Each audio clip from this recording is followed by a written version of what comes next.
Hello, everyone. Welcome to another Yesshift News Desk edition. I'm Steven Schinder.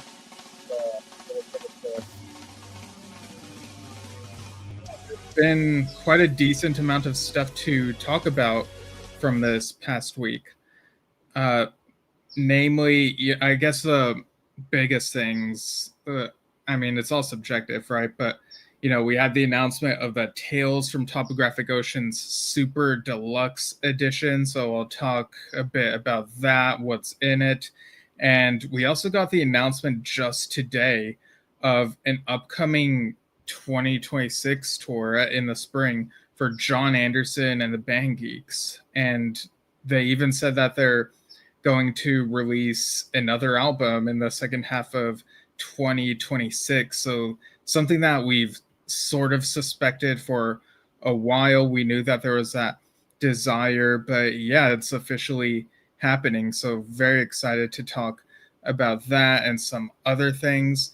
There, it, there's several yes and yes related things to talk about. I even recently received the art book for Beat Live. So yeah, let's just get into it right off the bat.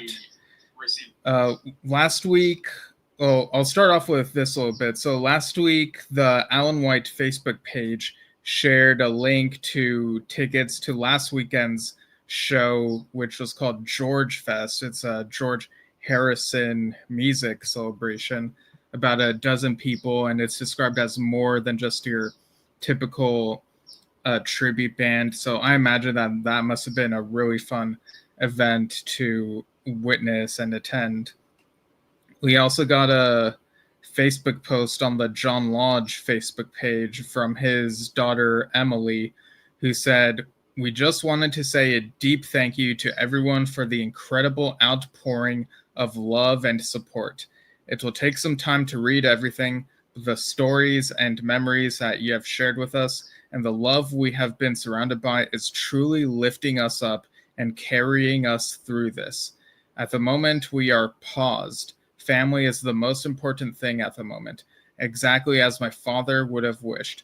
However, we did want to share with you that we were working on some new projects, including a video of the Days of Future Past My Sojourn show that my father had just signed off on, and a new album was already in the works that continued his celebration of the Moody Blues music.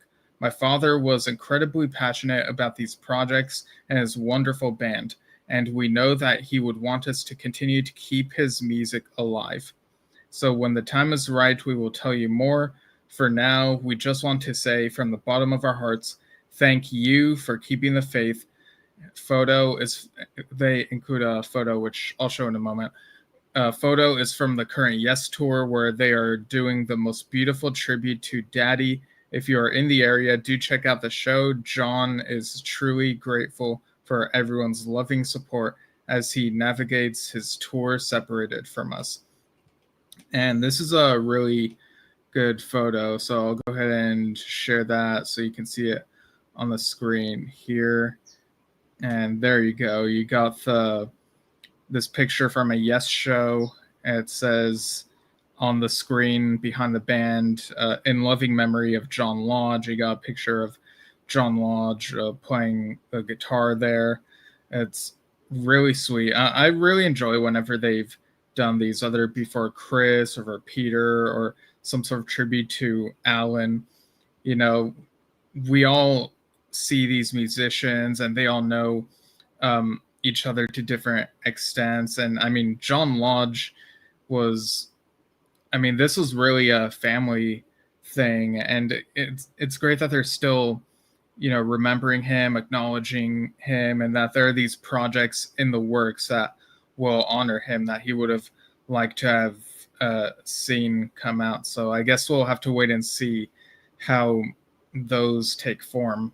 And yeah, I am seeing Yes this week on the 13th. Yeah, I'm seeing them at the YouTube Theater in Inglewood. So I'm very curious to see what the vibe will be and what might be at the merch that I could perhaps purchase. And yeah, it's weird. I've known for a while that this show is coming, this Yes show, but maybe it's because I'm super busy. It hasn't quite registered that it's like this close quite yet. But I know that once I'm like on my way there, I'm gonna be like, oh my gosh, I'm seeing Yes again. So um really excited for that, and I'm sure that that excitement will continue to heighten as it gets closer. Same with the Steve Hackett show that I'm seeing the day after. It'll be my second time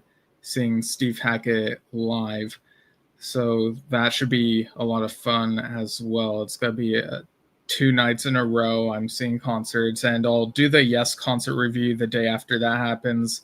The Steve Hackett one, I think I'm gonna do a couple days after, just so there's a bit of a buffer. I'll have to look at the schedule again. I know I set down a date and time for that. I'll just have to double check.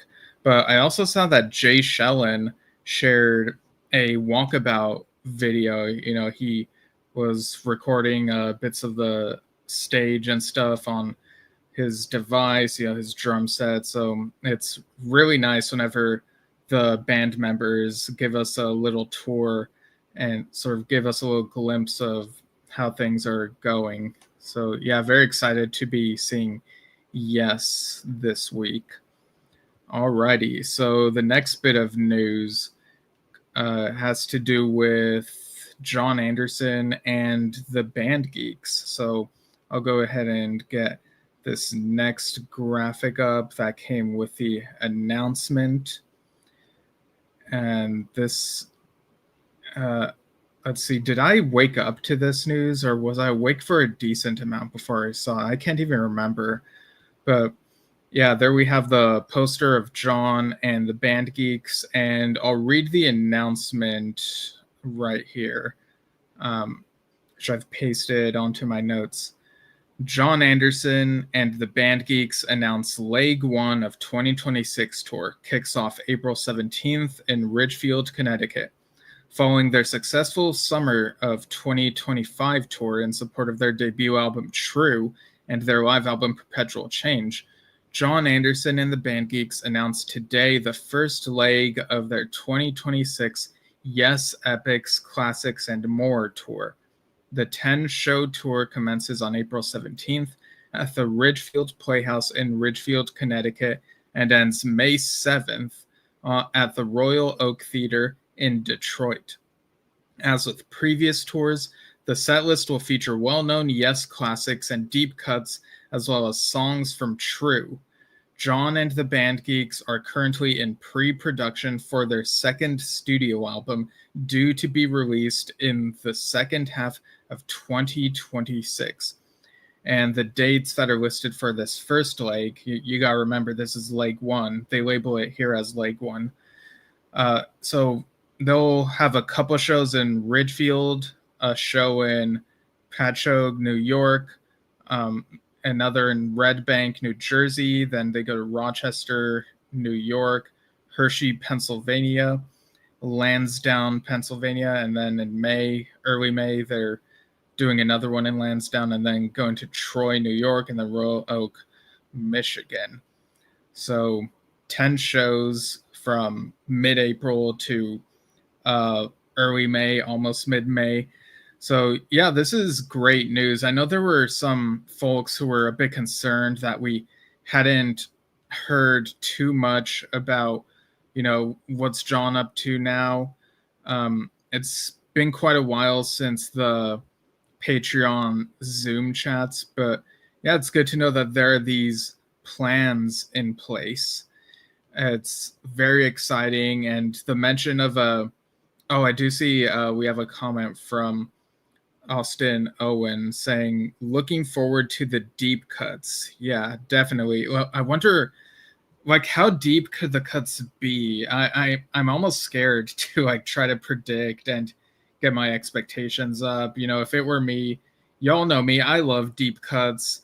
Pretty much anything from the 90s would be a deep cut, or anything like from the even from magnification as well. So what are some deep cuts you tuning in either live or after the fact would love to see Jon and the Band Geeks perform? Meadowlander on YouTube says, Jon and the Band Geeks tours are always Northeast heavy. Not complaining, I'm in New Jersey.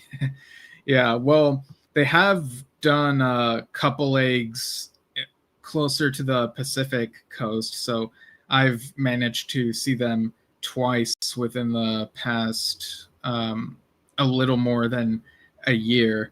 But yeah, they still need to go to the UK and Europe and places like that. From what I've heard through the grapevine is that some of it might be logistical stuff, like they would love to go there, but there's all sorts of things, they would have to get work visas, I guess. But yeah, hopefully the other parts of the world get to experience this at some point. But what's interesting to note is that this is around the same time that Oliver Wakeman's band is touring and playing From a Page. I believe that's in April, maybe also a little bit in May, if I remember correctly. So people in the UK will get to experience that while people in the US are experiencing this here. Austin Owen, answering my question about the deep cuts, says that I'd like to hear South Side of the Sky, Homeworld, and Mind Drive. Yeah, Homeworld would be the deepest cut there, since it's been much longer since the last time even Yes have played it. Mind Drive, if they do Mind Drive, I would hope that they do the entire song. It was an interesting experiment on the 35th anniversary tour, cutting it up and doing a couple songs in between the halves, but it was also at the expense of removing a bit of the middle part from what I remember. So I think it'd be neat to do the entire track personally. And we know that Jon Anderson still thinks about Mind Drive now and then. I think he even wanted to do it with ARW, if I remember correctly, but they never ended up doing it. But if this poster showing Jon and the Band Geeks is anything to go by, with the photos of the members included, it looks like they're using the same lineup from the previous leg that they did a couple months ago. So we got Richie Castellano on bass, Andy Graziano on guitar, Andy Ascalise on drums, and Chris Clark and Phil Castellano on keyboards. So yeah, very, very exciting, even though I know that it's not in my neck of the woods. I'm personally more at the moment excited about the new album. Yeah, I see that John C in the comments is saying new album with a exclamation point. So yeah, and remember when we had Jon Anderson for an interview a little more than a year ago, he played us a little snippet of a demo of something that he might want on the next album. So I'm curious to see if that does indeed end up on this next album. I mean, just thinking of 2026 and the new music we'll be getting, I expect that we'll probably get the new Yes album in the spring at the latest, and then maybe this new album from Jon and the Band Geeks. Maybe it could come out in August again, like the last one, or it could very well be in the autumn. But that's kind of a nice little gap there, so people have time to take in new music from one camp and then new music from the other. And yeah, it's okay if people have their preferred camps or if they only follow one of them. I follow both of them.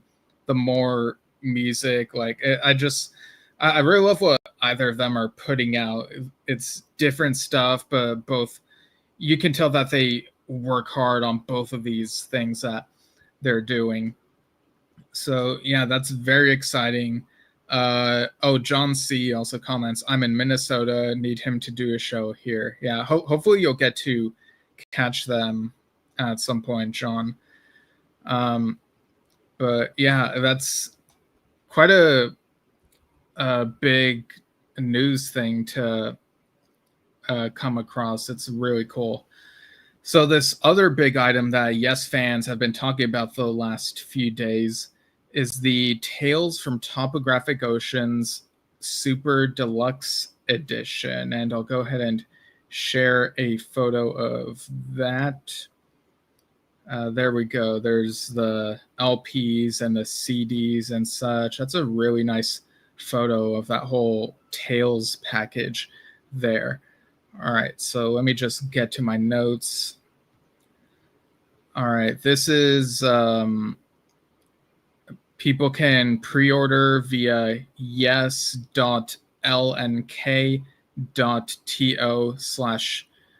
and I don't know if this next part is case sensitive, so capital Y, lowercase e, lowercase s, and then in all caps TFTO.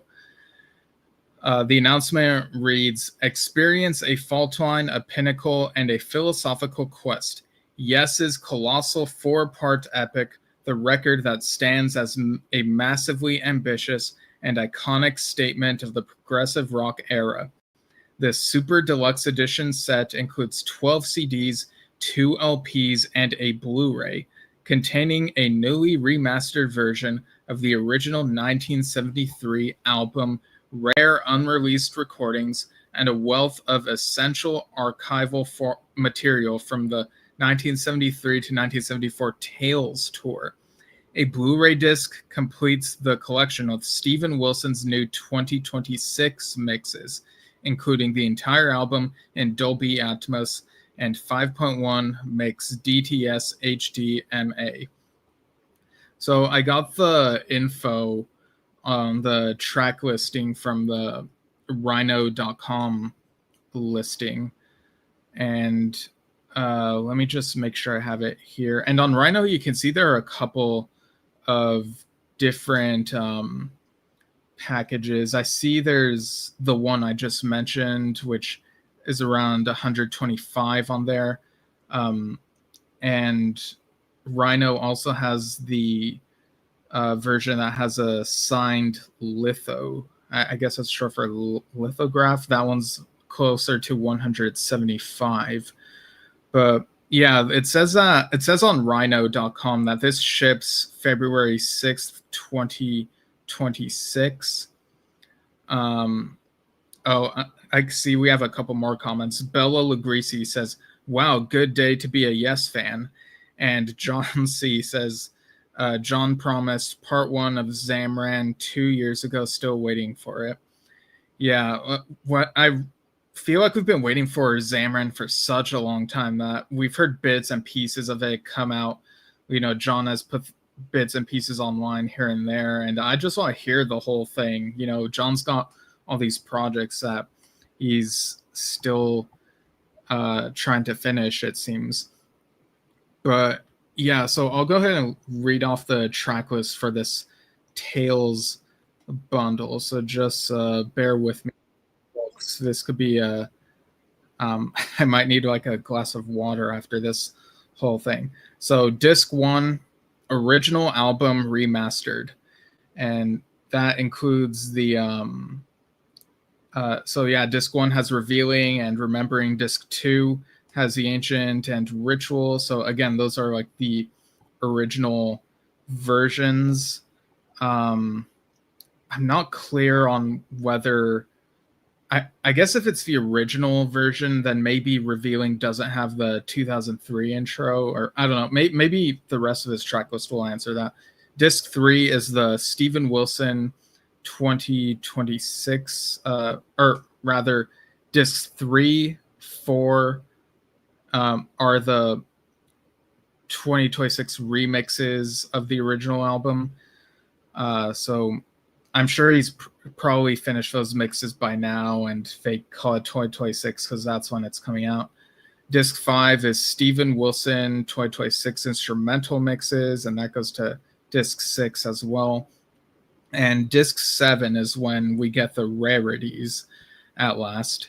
So Reviewing Sons of God single edit, the Remembering single edit, the Ancient single edit, Ritual single edit 1 and single edit 2, Revealing version 1, Remembering in progress, the Ancient in progress, Yeah, some of these say in progress, at least when I last saw these and pasted them on here. And I'm wondering if those are placeholders for when the listing gets updated, or if that just means versions that are in progress, from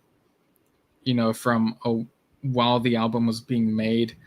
I'm not sure quite off the top of my head if there were actual single edits back in the day for these Tales songs, or if this might be an experimental thing done just for this release. Maybe some of y'all who have been discussing this for this last little while might know some of the answers, for all I know. But yeah, then disc 9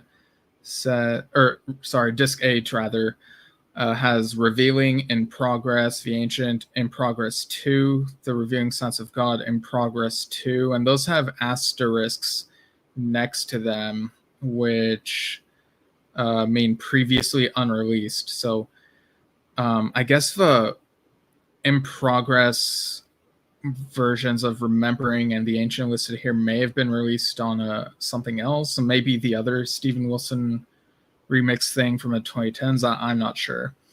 But disc 9 rarities also lists the Remembering in Progress 2, Ritual in Progress, the Revealing version 2, and those last two in progress ones also have asterisks, so previously unreleased apparently. And then disc 10, Live 1973. So it says here live at Free Trade Hall, Manchester, England, November 28th, 1973. And it lists the Remembering, The Ancient, and then for live at Capitol Theatre, Cardiff, Wales, December 1st, 1973, it lists The Ancient and Ritual. And those all have the asterisks next to them. Disc 11, live at Holland Stadion, Zurich, Switzerland, April 21st, 1974. And these are also previously unreleased. So you got And You and I, Close to the Edge, and Revealing Science of God. And then disc 12 is also from that Zurich show, The Ancient, Ritual. I don't see an asterisk next to Ritual here, so I wonder if that has been previously released on something, or if it could be a typo. And then we got the Blu-ray disc, which has the 2026 Dolby Atmos mix of the album, the 2026 5.1 mix DTS HD MA, the 26 stereo remix, the 26 stereo remaster, the 26 instrumental mix, and then we get LP1 and LP2, which are the original album remastered. And let's see. Yeah, so I think that's pretty much the whole track list. And I did see a comment from one of our listeners, Brian Harris, saying, best part of this is the live tracks from 74. While we got some live tracks with Patrick and later in the Keys to Ascension era and Topographic Drama, it's nice to get some from the time of release. Hopefully they're cleaned up sufficiently to enjoy and are not just bootleg versions. Yeah, that's kind of the question here, is how listenable are these live tracks? Because in the past, there was that Union Live release where they basically just got the bootleg videos and audio and whatnot.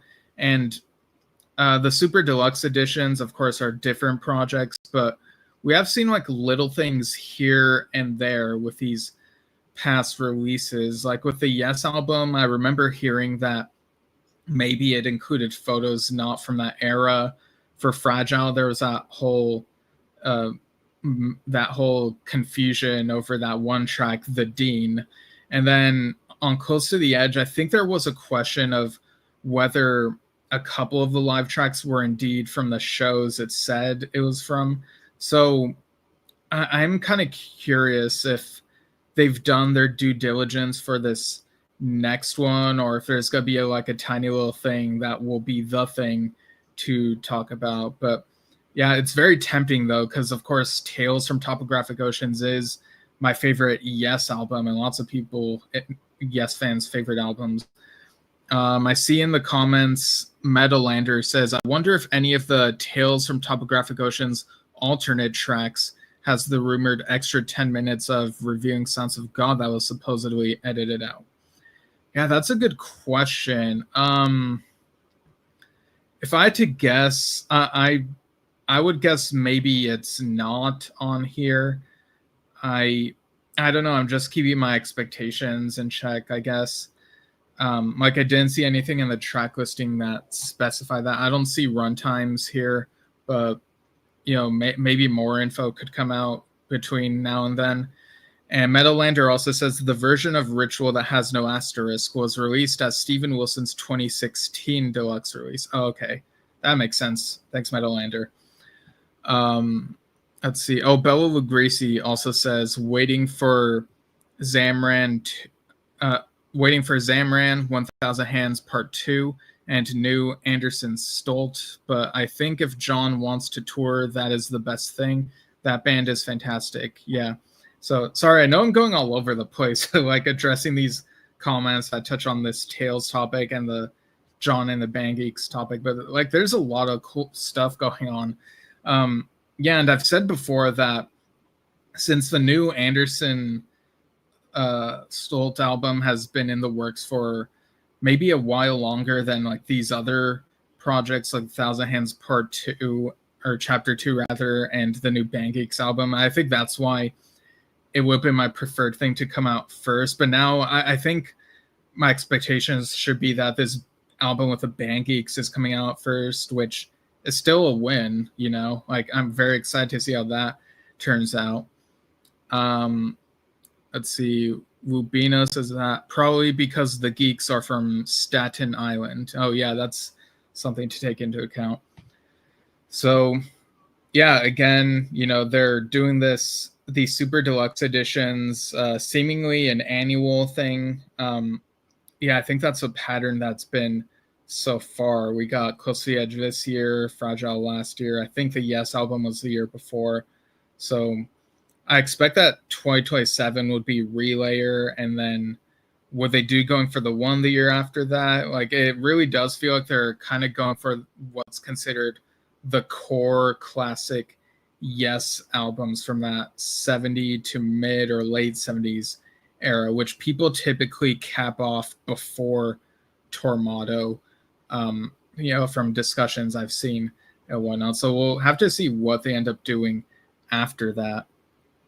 But all right, so next news item. Let's see what else we got. Like, how do you follow all of that? Well, I'll tell you how. With the man himself, Roger Dean. Yeah, so just a reminder, Roger Dean, on his Facebook page, he's continued posting about his art. So he's done... Oh, I also saw that Miguel Bass has posted a few more of his playing videos. The Ancient, very fitting. Another excerpt from Play for Chris 6, and songs from Relayer. So there's that. Check out Miguel Bass. But yeah, Roger Dean has posted about hand-finished prints available from his website for the piece titled Selling My Soul. He also posted a video of himself sketching something. It was really cool. And he also posted a couple of times about his 2026 calendars, which I'll go ahead and show here.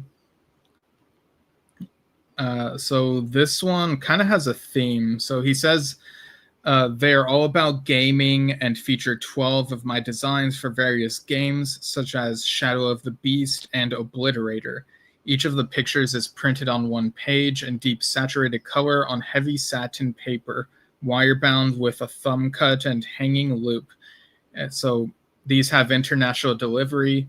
And it says order now in time for Christmas, and included a link to where you can order it.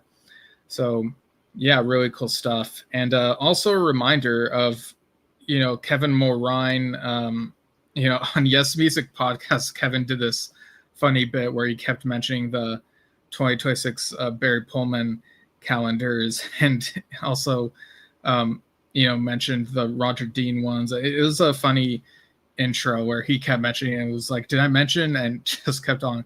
It was so funny. But yeah, we have no shortage of calendars that remind us of Yes or Yes associates for the coming year. All right. So speaking of art, I recently got the Beat Live art book. I see it in the comments. Wabino says, just ordered my 2026 Roger Dean calendar. Nice. And John C saying, Roger freaking Dean.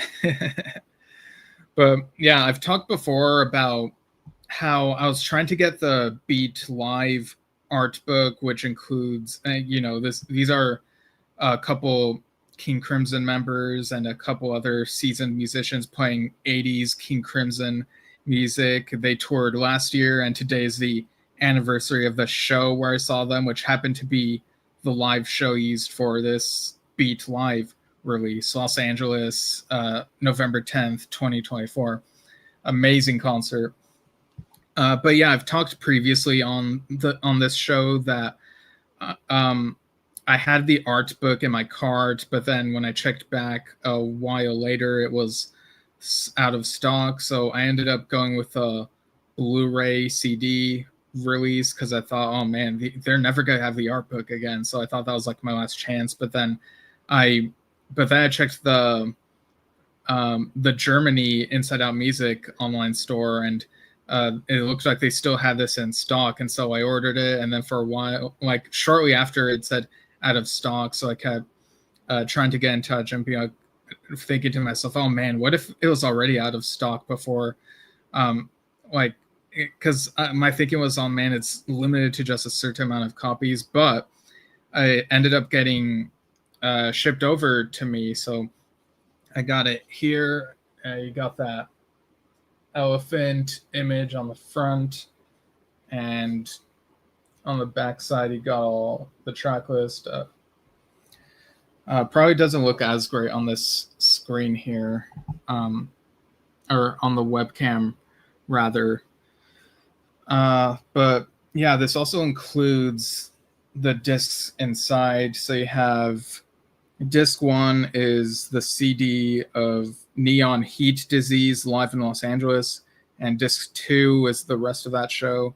They're around 45 minutes each, if I recall correctly. And then you got this extra CD that's exclusive to the art book. It's called Strange Spaghetti Live in North America. And so that's recordings taken from other different shows. It adds up to about an hour's worth of audio. Not any tracks, or songs rather, that aren't already on the Live in Los Angeles one. So it did kind of feel like, man, I feel like I already have these, so was it worth it to get this for the other discs? But I mean, I have it now. I was waiting for it for a while, so I got it. And then you got the Blu-ray disc of the Los Angeles concert. This is how the inside looks. And something I should mention about the Blu-ray, I mentioned previously that the other Blu-ray I got from just the Blu-ray CD package, it would turn off my PlayStation 3 whenever I tried playing the mid-tour interview featurette. And it happened with this particular Blu-ray disc in the art book as well. But I messaged a friend who also has the Blu-ray. He said that it works well on his Blu-ray player, and nothing happened when playing that featurette. So I think it really is a problem with my PlayStation 3. That thing, I've had it since 2008. So maybe there's something about how that mid-tour interview featurette is encoded or something that causes the PlayStation 3 to turn off when it tries playing it. Thankfully, I saw that featurette when the concert streamed on Veeps. But yeah, maybe at some point I just need to go ahead and finally get an actual Blu-ray player. But it's not exactly top priority for me at the moment compared to other things. I I guess I should mention the track listing. It's some of it is pretty much the same. I mean, I've mentioned the track listing before for this, but yeah, Strange Spaghetti live in North America includes Neurotica, Neil and Jack and Me, Heartbeat, Sartori and Tangier, Frame by Frame, Industry, Lark's Tongues and Aspic Part 3, Elephant Talk, Matt Kudasi, or Kadusai, Three of a Perfect Pair, Indiscipline, and Thela Hoon Ginjit. So when I got this, I was finally able to listen to that disc recently. And of course, the art book also includes some photos from the tour. So you got at the 2-page thing right here. And, get the art book in person so that it looks better. And you get like one shot photos as well. Yeah, I know that the background kind of messes with things, but yeah, these are all really great looking photos from the tour. For some reason, before receiving this in the mail, I expected that there would be some sort of essay about the tour. And I really think it's the Yes tour books and art books I've maybe come to expect that sort of thing. But and hey, go to GottliebBros.com, get on their newsletter that they started. But yeah, is something that I expected and then realized, they don't have an essay in here. And I love reading essays and these things, but then I remembered, wait, I'm so silly. Like the Blu-ray has the 3 documentary, or I guess 4 documentary featurettes rather. Crew arrives, beginning tour interview, mid-tour interview, and end tour interview. And that's probably all the info you need from, in terms of documenting the tour, how it came together, how it was. But then earlier today, I was thinking to myself, maybe it would have been interesting if there was an essay that was a lot more from the perspective of,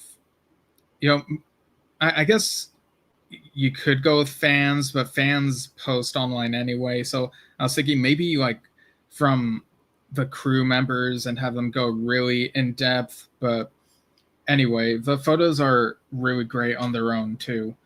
And I like how the art book feels, but yeah, so I pretty much have multiple copies of the show I went to, and I'm not mad about it. I'm happy that I finally got this to arrive.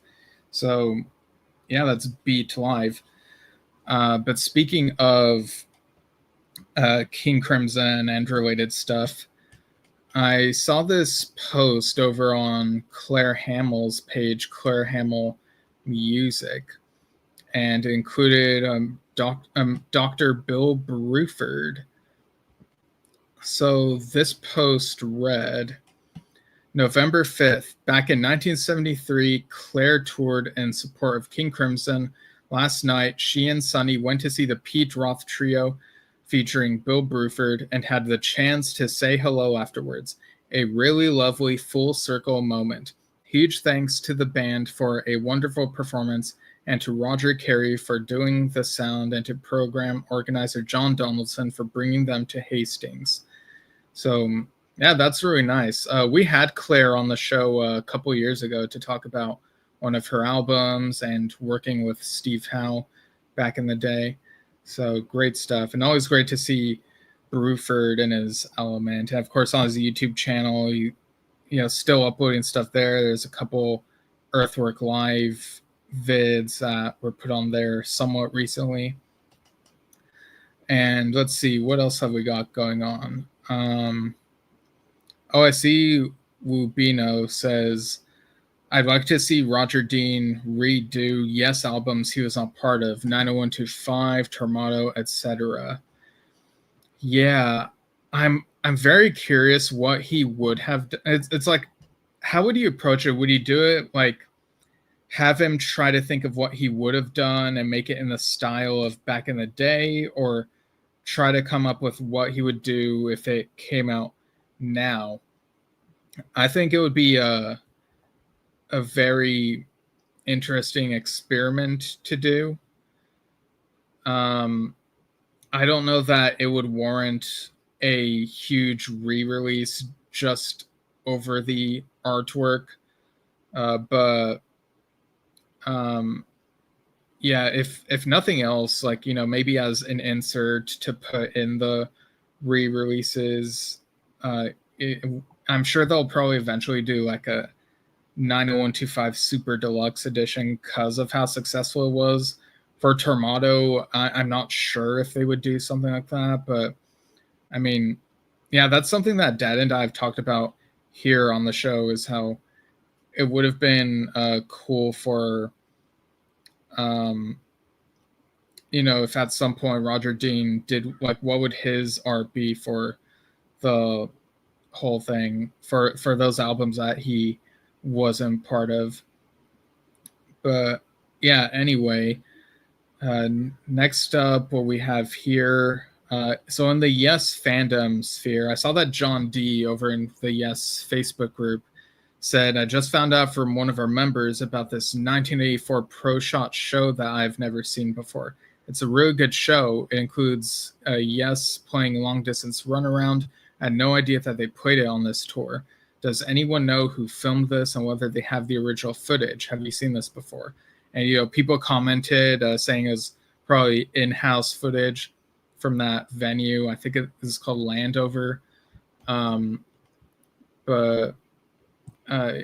yeah, it's always cool to discover or rediscover these things, especially like around the time I talked about the 9012 Live The Solos album, which I saw that someone commented on that video saying the first time I heard Soon is this EP. When I first heard Relayer, it was a big eureka moment.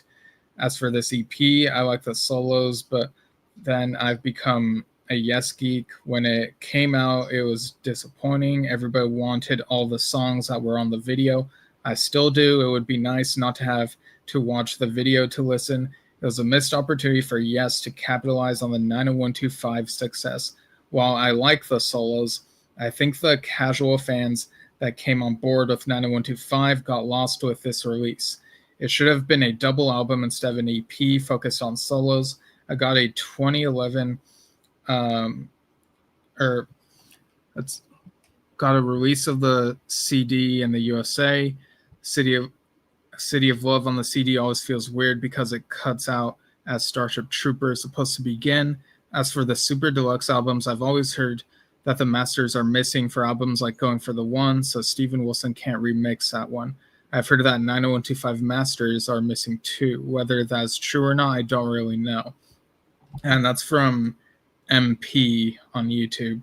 So I do remember hearing that about Tormato, and then later on, I think there was a little bit of clarification. It's probably all in Kevin Mulrine's Tormato book, honestly. But yeah, I don't know. It's yeah, it's like, how much are you able to do with these re-releases? And it's something to think about, depending on what they're able to find. But yeah, check out this Yes live at Landover 1984 video. It's on YouTube. It's close to 2.5 hours. But yeah.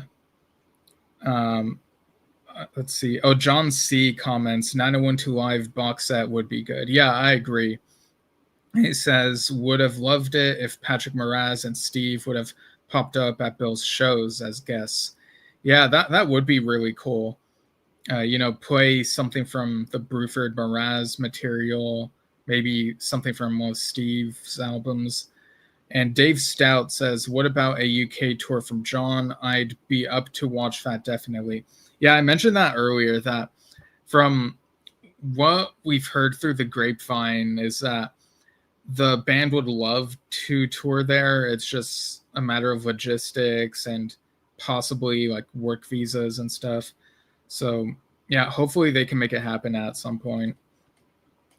All right, I think we're in the home stretch now as far as news. I know that Rick Wakeman is recovering from a recent surgery, and he said that he's got time to, he has time on the piano, both playing and composing. So, I mean, who knows? Maybe some of this free time he has could lead to another solo album from, yeah, always busy he is. And of course, still promoting Melancholia and whatnot.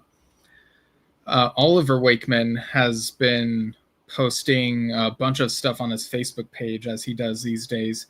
So in terms of music related stuff, he posted about his limited edition CD single of Credo by Fish, which features a B-side track Poet's Moon, which he prefers to the title track on that single. And he says, such a good track, it should have been on the album.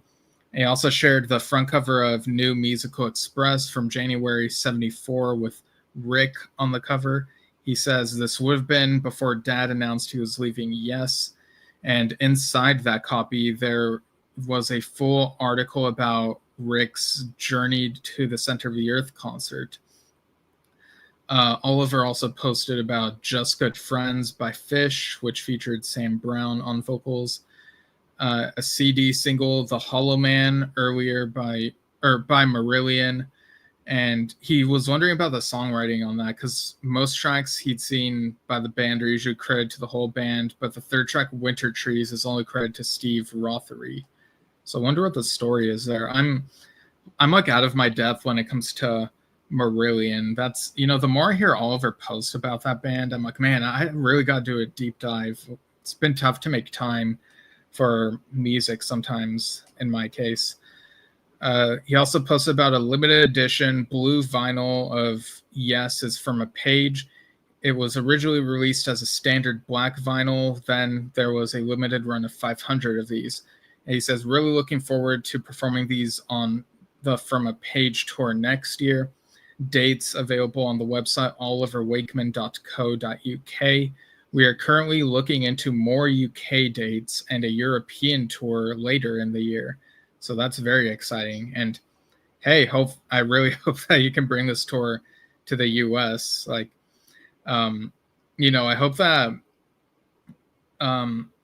Oliver's show and Jon and the Band Geeks shows aren't just limited to the continents they're on, like just have some international travel for these things.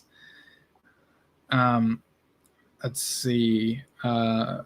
He also posts about these chains from the Radiation album, which is by Marillion. And he also posts about listening to the first of 2 test pressings of double vinyl releases due for next year. Keep an eye out for some press releases very soon. Hint, there will be more than one. So I'm very curious about what these may be. Like, I looked at the photo. The text is blurry. All I could make out was test sample.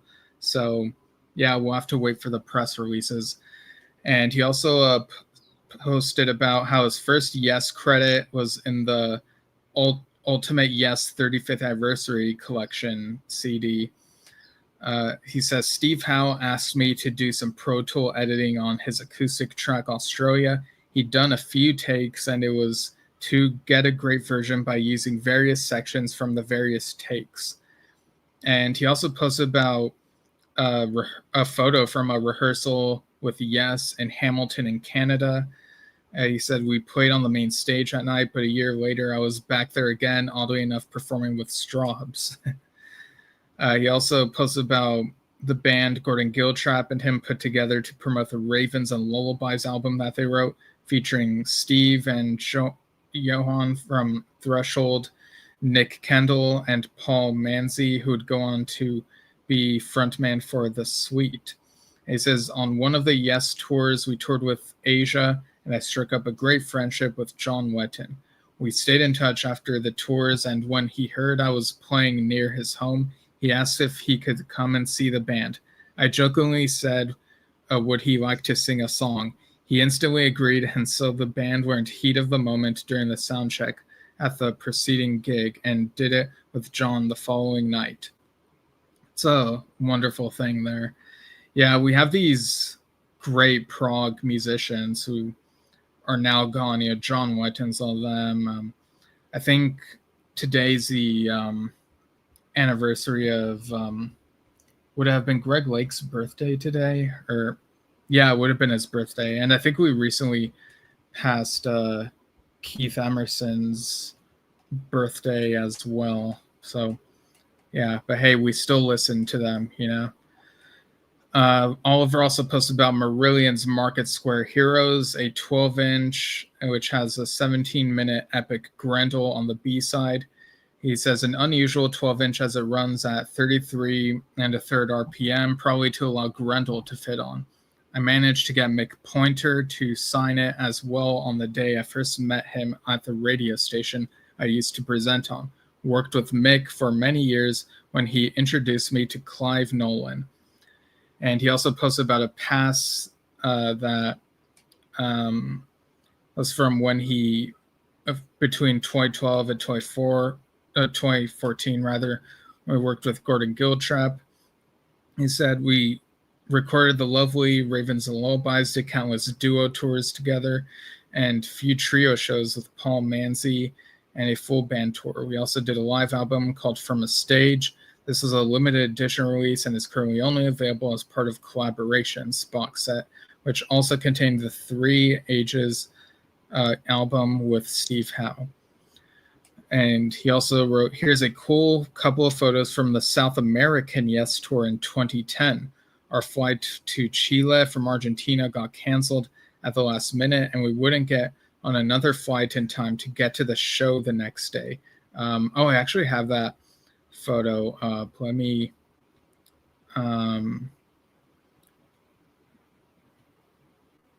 make sure I got it here. All right, share screen. Yeah, so there's Oliver and Benoit David. Continuing what he wrote in this post, he said, the only option was to charter a bus and do a 20-hour bus ride over the top of the Andes. An amazing experience I will never forget. A few unbelievable stories from this trip, but I'll save them for the book I'm thinking of writing. This photo of Benoit and I was taken about 3,000 meters up. So I'm really curious to hear this story. So yeah, get on writing that book, Oliver. And we've also got this other photo. Let me just pull it up. Here we go. So Oliver writes, here's a cool photo of when Dean DeLeo and Robert DeLeo from Stone Temple Pilots came to see a Yes show and hung out with Chris and I afterwards. We had a great time, and Dean always said he wanted me to play on a track at some point. I'll have to drop him a line and remind him. Yeah, like reach out. Like we want to hear that collaboration. And we got a few more here.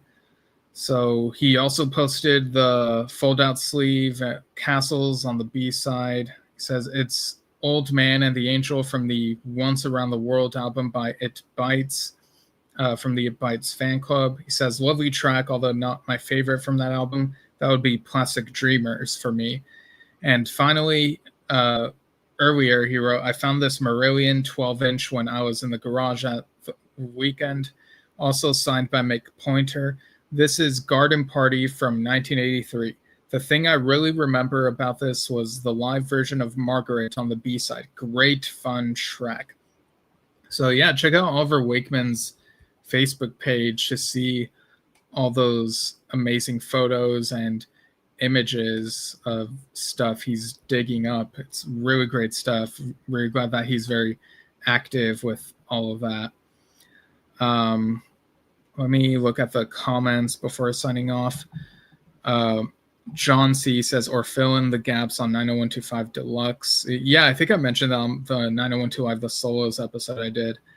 And John C. also says, Wakemans need to do some Midwest shows. Yeah, I would take it further and say they need to do some West Coast shows. I'd love to see them perform together. And it also says, cool photo with Chris. Yeah, I agree. All right, so that's it for this Yesshift News Desk edition. It was a pretty good idea to do this just a week after the previous one, given, even though it was just a week, there's plenty to talk about with those big things going on. So the next time I'll be on here will be Wednesday, November 12th. I think that's when I'm doing it. I'll do another Steven's Vinyl Adventures episode, this time talking about my vinyl copy of Levin Torn White. So I'll give that a spin and talk about that. And then, of course, I'll also do my review of the Yes show I'm seeing. That'll be broadcast Friday the 14th at 10 a.m. Pacific. These are all Pacific times, all these times I'm saying. And I might do the Steve Hackett review on Sunday the 16th. I just got to figure out when certain things are happening that I do outside of all this. So thanks, folks, for tuning in, and keep on listening to cool music, and we'll see you all soon. Bye.